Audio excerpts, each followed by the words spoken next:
আপনারা প্রত্যেকেই জানেন যে অসীম সরকার কোরআন শরীফ নিয়ে একটা আয়াত নিয়ে যে অপব্যাখ্যা করেছিল, সেটা নিয়ে সে এখন পর্যন্ত হার মানছে না। বলছে আমি যেটা বলেছি ঠিক বলেছি, যে মুসলমান ধর্মে কোরআন শরীফে নাকি সন্ত্রাসীমূলক এবং জিহাদিমূলক কথা রয়েছে। আজকে সে আবার লাইভে এসে আবার বলেছে যে আমি কখনোই হারবো না। তার জন্য 900টা আপনার এফআইআর হয়েছে, এখন পর্যন্ত পুলিশ তাকে আটক করলো না। সে বলছে আমার যা হবে বিচার হবে, আমি সেখানে দেখব, আমি জিতে যাব, আমাকে কেউ হারাতে পারবে না। আমি তার জন্য আমি প্রত্যেককে বলবো ভিডিওটা প্রথম থেকে নিয়ে শেষ পর্যন্ত শুনবেন। আমি আপনাদের কাছে একটা কিতাব পেয়েছি, যে কিতাবটা সুন্দরভাবে আলোচনা করেছেন একজন হিন্দু পুরোহিত ইসলাম ধর্মকে নিয়ে। আপনার প্রত্যেকেই দেখুন, কোরআন শরীফের 24টা আয়াতকে নিয়ে যে জিহাদিমূলক কথা তুলে ধরেছে অসীম সরকার, সুন্দর করে ব্যাখ্যা দিয়ে লিখেছেন যে ইসলাম ধর্ম কখনো সন্ত্রাসী নয়। তো আসুন আমি আপনাদের কাছে আলোচনা করব। বইটার নাম আপনার পিডিএফে পাবেন। বইটার নাম হচ্ছে ইসলাম সন্ত্রাসী না আদর্শ। লেখককে স্বামী লক্ষ্মী শঙ্করাচার্য, এবং এই কিতাবটা আপনার লেখা হয়েছে 2014 সালে। তাহলে এই কিতাবে আপনি 22 পৃষ্ঠা থেকে পড়বেন। প্রথম থেকে আল্লাহ রসুলের জীবনী দেওয়া আছে, সুন্দরভাবে তিনি বর্ণনা করেছেন। তাই আমি বলবো যে এই জিনিসগুলো আপনারা প্রত্যেকে একটু পড়বেন এবং দেখবেন। অসীম সরকার যেটা মুসলমানের জন্য যে কথাটা বলছে, একদমই ভুল কথা বলছে। এই জন্য আমি আপনাদের প্রত্যেককে বলবো যে আপনারা এই কিতাবটা পিডিএফ থেকে, প্রত্যেক হিন্দু ভাইদেরকে বলবো যে আপনারা পিডিএফটা অবশ্যই ডাউনলোড করে আপনারা পড়বেন। তাহলে বুঝতে পারবেন যে মুসলমান ধর্মটা কেমন ধর্ম। তা আসুন আমরা 22 পৃষ্ঠা থেকে আমরা পড়তে আরম্ভ করি। এই 22 পৃষ্ঠা থেকে আপনার লেখা আছে যে ইসলাম বিস্তারিতভাবে জানার জন্য আমরা ইসলাম বুনিয়াদি কোরআনের দিকে আলোচনায় যাব। ইসলাম সন্ত্রাসী না আদর্শ, এই বিষয়ে কোরআন শরীফ মাজিদে কিছু আয়াত পেশ করেছি, যেগুলো আমি মাওলানা ফাতে মোহাম্মদ খাঁ জলঙ্গিরি কৃত অনুদিত মাহমুদ অ্যান্ড কোম্পানি মোড়ল থেকে কোরআন মাজিদ থেকে সংকলন করেছেন।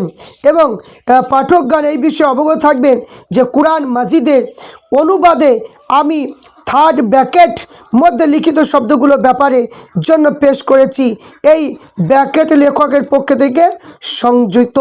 এবং এই বিষয়ে যে কোরআন মাজিদে অনুবাদ করার সময় একটা বিষয় বিশেষভাবে মনে রাখতে হবে, যে কোন আয়াত ভাবার্থ যেন একটু পরিবর্তন না হয়ে যায়, কোনভাবে এটা পরিবর্তন করা যেন না যায়। এই জন্য ভিন্ন ভিন্ন ভাষায় ভিন্ন ভিন্ন অনুবাদকগণ অনুদিত কোরআন অনুবাদক ভাব বিষয়বস্তু একই যেন থাকে। অমুসলিম ভাইগণ যদি এই অনুবাদকে কঠিন শব্দগুলো বুঝতে না পারেন, তাহলে তারা মধুর সন্দেহ সঙ্গত। তাই 20 এবং আবুল ফাজাল এনক্লিভ জামিয়ানগর নিউ দিল্লি প্রকাশিত মাওলানা মোহাম্মদ ফারুক খাঁ অনুমিত পবিত্র কোরআন সাহায্য নিতে পারেন। এবং কি লিখেছেন যে কোরআনে শুরুতে বিসমিল্লাহির রহমানির রহিম বলে শুরু করা হয়েছে, যার অর্থ হলো শুধু আল্লাহর নামে, যিনি অতীব এবং কৃপাবান এবং অতীত দয়ালু। এবং মনোযোগ দিয়ে ভেবে দেখুন যে এমন আল্লাহ যিনি অতীব কৃপাময় এবং অন্তত দয়ালু, তিনি নির্দেশ কীভাবে জারি করতে পারেন, কারোর জন্য কষ্টদায়ক হবে, হিংসা সন্ত্রাসী ছড়াবে। আল্লাহ কৃপাময় দরিদ্রপূর্ণ প্রভাবে আল্লাহ পয়গাম্বার নবী ব্যবহার জীবন দেখাতে পাওয়া যায়। তাই কোরআনের আয়াতে পয়গাম্বারের জীবনী থেকে পাওয়া যায় মুসলমানদের কাফেরের সঙ্গে লড়াই করার নির্দেশ দেওয়া হয়েছিল, যারা আক্রমণকারী ছিল এবং যারা অত্যাচারী ছিল। এই লড়াই ছিল আত্মরক্ষার জন্য কোরআন মাজিদে আল্লাহর আদেশ। তাহলে এখানে কি বুঝতে পারলাম, যেখানে আল্লাহ রসুলের জীবনী পড়েছেন ওই বড় পুরোহিত, তিনি মানে আল্লাহ রসুলের পুরো জীবনীটা পড়েছেন, কোরআন শরীফের 24টা আয়াতের ব্যাখ্যা দিয়েছেন এবং বলেছেন যে আল্লাহ রসুল কাফেরদের সঙ্গে যে বিরুদ্ধে ষড়যন্ত্র যে লড়াইটা করেছিল সেটা হচ্ছে কি, যারা মানে কি আক্রমণকারী যা ছিল, অত্যাচারী ছিল, এদের জন্য আত্মরক্ষার জন্য। এবং এবং কোরআন মাজিদে বলেছেন যে হে মুহাম্মদ, সেই সময় স্মরণ করো যখন কাফেররা তোমাদের বিরুদ্ধে ষড়যন্ত্র করেছিল, তারা তোমাকে বন্দি মানে কি করবে, তোমাকে হত্যা করবে, কিংবা তোমাকে জন্মভূমি থেকে তোমাকে তাড়িয়ে দেবে। এই সময় একদিকে তারা ষড়যন্ত্র করেছিল এবং একদিকে আল্লাহর কৌশল চালিয়ে যাচ্ছিল, আর হলেন সর্বোৎকৃষ্ট কৌশলী। কোরআন শরীফ সূরা মানে কি যে 8 আয়াত নম্বর মানে কি পারা নম্বর 8 এবং আয়াত মানে হচ্ছে কত 30। তাহলে এখানে কি 8 নম্বর যে সূরাটা রয়েছে সেই সূরার আপনার আয়াত নম্বর হচ্ছে 30। এরা হচ্ছে সেই সব লোক যাদের অন্যায়ভাবে নিজেদের ঘর বাড়ি থেকে বের করে দেওয়া হয়েছিল, তারা কোনো অপরাধী করেনি। হ্যাঁ, তারা বলেছিল আমাদের পরবর্তীকে মালিক হচ্ছেন আল্লাহ। যদি আল্লাহ মানবজাতি এক দল দিয়ে শায়েস্তা না করতে থাকেন, তাহলে পুরোহিতদের পূজার ঘরগুলো, খ্রিস্টানদের গির্জা ঘরগুলো, ইহুদিদের ইবাদত স্থানগুলো আর মুসলমানদের মসজিদ, যেখানে বেশি বেশি করে আল্লাহর নাম স্মরণ করা হয়, সব ধ্বংস হয়ে যেত। আর যে ব্যক্তি আল্লাহকে সাহায্য করে, আল্লাহ অবশ্যই তাই সাহায্য করে। তাই অবশ্যই আল্লাহ শক্তিমান এবং পরাক্রমশালী, তাই কি প্রদত্তশালী। মানে কোরআন শরীফ সূরা হচ্ছে 22 নম্বর সূরা, আয়াত হচ্ছে 40। 22 নম্বর সূরা এবং আয়াত হচ্ছে 40।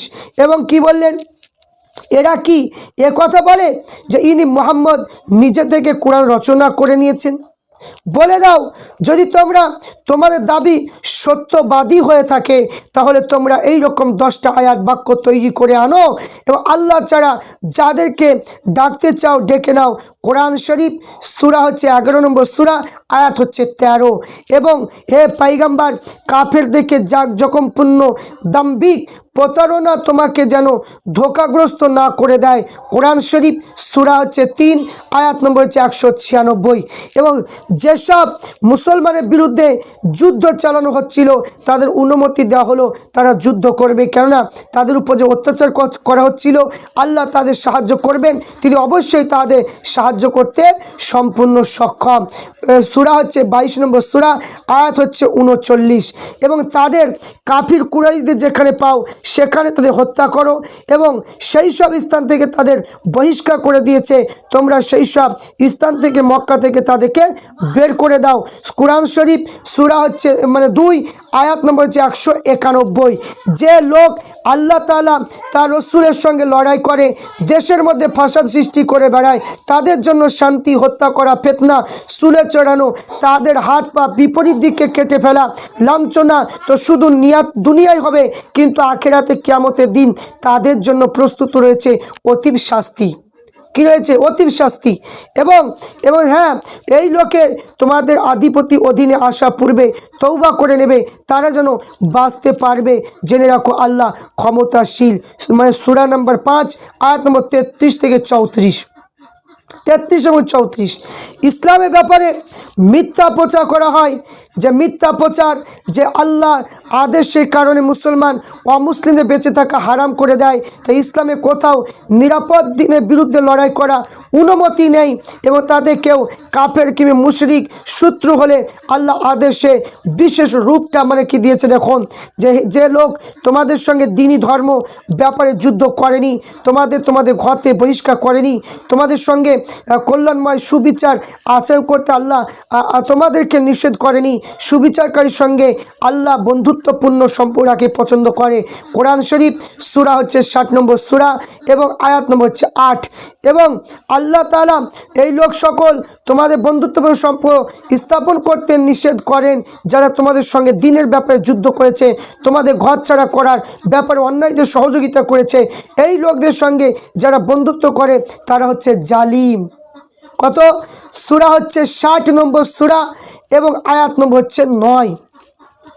শত্রুদের প্রতি শক্তি প্রয়োগ বাড়াবাড়ি করতে ইসলাম নিষেধ করেছেন। যারা শত্রু তাদের জন্য বাড়াবাড়ি করা ইসলামকে নিষেধ করেছে। এই জন্য তোমরা আল্লাহর পথে তাদের সাথে লড়াই করো যারা তোমাদের সাথে লড়াই করে। বাড়াবাড়ি সীমালগ্ন করো না, কেননা আল্লাহ সীমালগ্নকারীদেরকে পছন্দ করে না।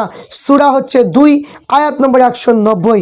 এতে আল্লাহর বাণী এবং এবং তোমাদের শোনাচ্ছি, আল্লাহ তোমাদের দুনিয়াদের মানে কি উপর জুলুম করতে চান না। সূরা হচ্ছে 3 আয়াত নম্বর 108। এবং বলছে কি, ইসলামের প্রথম উদ্দেশ্য হলো পৃথিবীর শান্তি প্রতিষ্ঠা করা, যুদ্ধতে শেষ বিকল্প, আর এটা আদর্শ ধর্ম। তাই কোরআন শরীফের দৃষ্টিগোচর করেছেন হিন্দু পুরোহিত, লিখেছেন দেখুন যে হে পয়গম্বর, এই কাফেরদেরকে বলো এখানে যদি তারা তাদের কাজ থেকে ফিরে আসে তাহলে পূর্বে কিছু হয়েছে মাফ করে দেওয়া হবে, কিন্তু যদি তারা পূর্বের আচরণ করে থাকে তাহলে অতীত জাতি যে পরিণত হয়েছে সেই পরিণতি তাদের হবে। কোরআন শরীফের সূরা 8 আয়াত নম্বর হচ্ছে 38। ইসলাম সূত্রদের সঙ্গে যা ন্যায় মানে আচরণ করার আদেশ দেয়, ন্যায় সর্বোচ্চ আদর্শ পেশ করে, এই জন্য তিনি আয়াত পেশ করেছেন, হে ইমানদারগণ, আল্লাহর ওয়াস্তে ন্যায় ইনসাফের সাক্ষ্য দেওয়ার জন্য দাঁড়িয়ে যাও, লোকের শত্রুতা তোমাদের যেন এই কথার উপর প্রস্তুত করে না দেয়।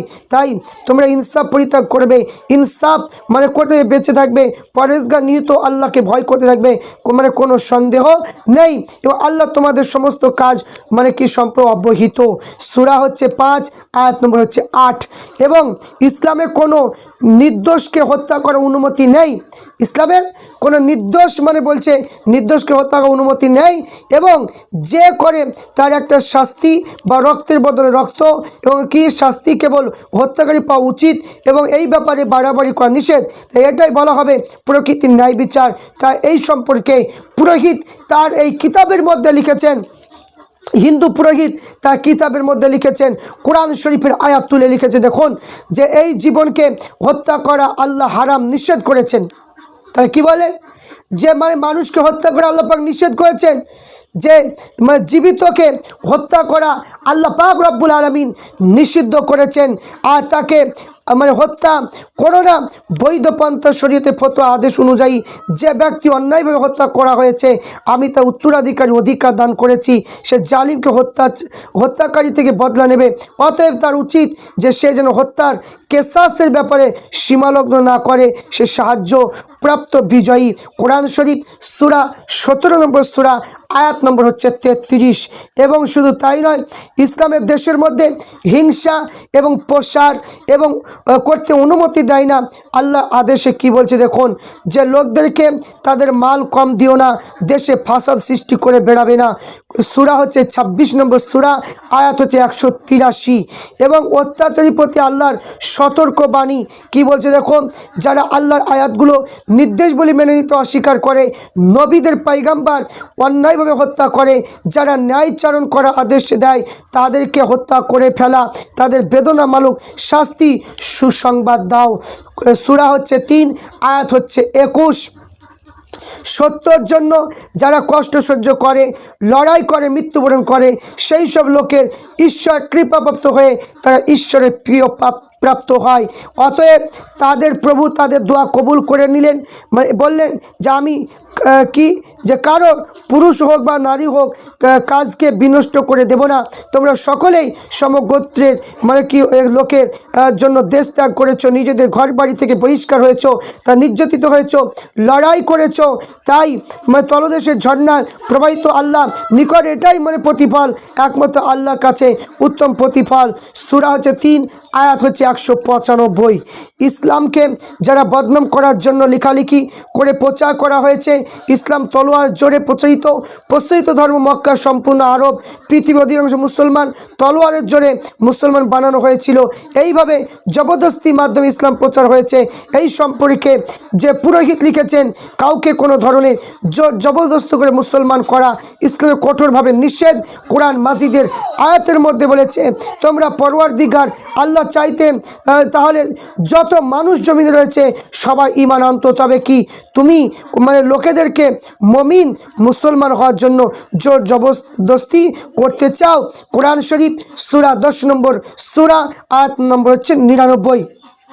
তাহলে হে পয়গম্বর, ইসলাম অস্বীকারী নাস্তিকদের বলে দাও, হে কাফেরগণ, যেসব মূর্তি তোমরা পূজা করো আমি তোমাদের পূজা করি না, এবং যে খোদাকে আমি ইবাদত করি ইবাদত তোমরা করো না। আমি পুনরায় বলছি, যাকে তোমরা উপাসনা করো আমি তোমাদের নই, না তোমরা যা ইবাদত করতে প্রস্তুত হও ইবাদত আমি করি, এবং তোমাদের জন্য তোমাদের দিন ধর্ম আমার জন্য, আমার মানে কি দিন এবং ধর্ম। সূরা হচ্ছে 109 আয়াত নম্বর হচ্ছে 1 থেকে 6। এবং হে পয়গম্বরগণ, যদি এইসব লোক তোমাদের সঙ্গে বিতর্ক করে তবে বলে দাও যে আমি অনুসার আল্লাহ ফরমান এবং আত্মপালনকারী এবং কিতাব এবং ঐশী গ্রন্থধারী। অশিক্ষিত লোকেদের জিজ্ঞাসা করো তোমরা কি আল্লাহর মানে কি যে হুকুম ইসলাম গ্রহণ করেছো? যদি এইসব লোক ইসলাম গ্রহণ করে থাকে তাহলে নিঃসন্দেহে তারা হেদায়েত লাভ হবে। আর যদি তারা তোমার কথা না মানে তাহলে তোমার কাজে কেবল আল্লাহ পায়গাম বার্তা পৌঁছে দেওয়া হয়। আল্লাহ নিজের বান্দাদের দেখছেন। কোরআন শরীফ সূরা নম্বর 3 আয়াত নম্বর হচ্ছে 20 নম্বর আয়াত। এবং কি বললেন যে এখানে বলে হে আহলে কিতাবগণ, এসো সেই কথার দিকে তোমাদের আমাদের মধ্যে একই বলে মেনে নেওয়া হয়েছে। আমরা আল্লাহ ছাড়া অন্য কারো ইবাদত উপাসনা করব না, কাউকে শরীক সঙ্গী করব না। আমাদের মধ্যে কেউ আল্লাহ ছাড়া অন্য কোনো মানে কি সম্প্রদায় মানে মনে করব না। এইসব লোকের কথা না মানলে তাহলে বলে দাও তোমরা সাক্ষী থাকো আমার আল্লাহ ফরমা ব্রাদার মানে কোরআন শরীফ সূরা 3 নম্বর সূরা আয়াত নম্বর হচ্ছে 64। ইসলামে কাউকে জোর জবরদস্তি করে ধর্ম পরিবর্তন করার উপর নিষেধাজ্ঞা। সাথে সাথে এই কথা বলে ইসলাম কোনো ধর্মে জোর জবরদস্তি করা কোনো অনুমতি এখানে দেওয়া হয়নি। এই সম্পর্কে আল্লাহ পাক বলেছেন দিন ইসলাম ধর্ম কোনো জবরদস্তি নেই। কোরআন শরীফ সূরা নম্বর 2 আয়াত নম্বর হচ্ছে আপনার কত যে 33। এবং বলেছে কি যে হে মন্দ কাজ করবে, অসৎ নীতি অবলম্বন করবে এবং মরণ পরিবর্তীকালে তার ফল ভোগ করবে। এবং এখানে বলল হ্যাঁ মন্দ কাজ করবে এবং পাপরাশি সমস্ত দিক দিয়ে তাকে ঘিরে এমন লোক দোজকে নরকে যাবে, তার চিরকাল সেখানে জ্বলতে থাকবে। এবং কোরআন শরীফের সূরা 2 নম্বর আয়াত এবং 81 নম্বর আয়াতে 2 নম্বর সূরার মধ্যে বলেছেন। তাহলে এখানে আমরা এটা বুঝতে পারলাম যে আল্লাহ রসুল সাল্লাল্লাহু আলাইহি ওয়াসাল্লামের জন্য যে জোর জবরদস্তি করে ইসলামে কোনো মানুষকে আনা হয়নি, কোনো মানুষকে ইসলাম ধর্মের মধ্যে আনা হয়নি। এটা হলো প্রথম মানে কি দিলাম। এবার দ্বিতীয়টা আমরা দেখব কোরআন শরীফের যে 24টা আয়াত আছে, যারা মুসলমানদেরকে সন্ত্রাসী বলে তাদের জন্য এই মানে কি এবার এটা আমি মানে আপনাদের কাছে পেশ করব। আমি এখানে বলবো নিঃসন্দেহে এখানে আপনার যে ওয়াসিম সরকার নিশ্চয় সে পরাজিত হবে, এ কখনোই জিততে পারবে না। সেই সম্পর্কে অবশ্যই আয়াতগুলো নিয়ে